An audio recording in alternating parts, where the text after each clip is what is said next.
Angkatan bersenjata Rusia terus berjaga sepanjang hari. Di suatu wilayah yang tidak disebutkan namanya dalam narasi unggahan, militer Rusia berhasil mendeteksi pergerakan musuh yang mencoba mendekati pos pengamatan.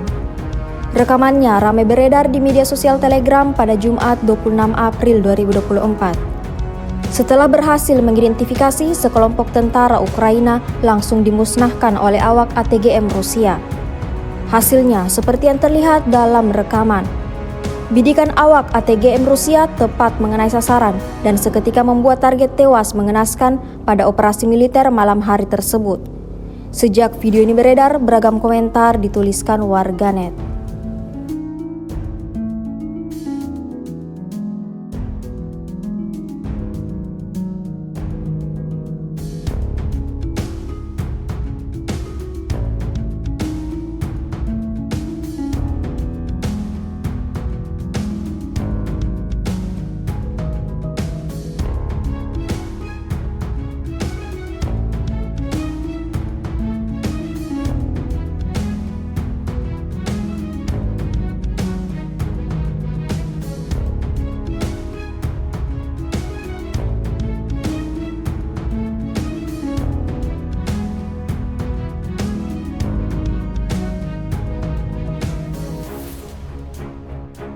Download Tribun X sekarang, menghadirkan lokal menjadi Indonesia.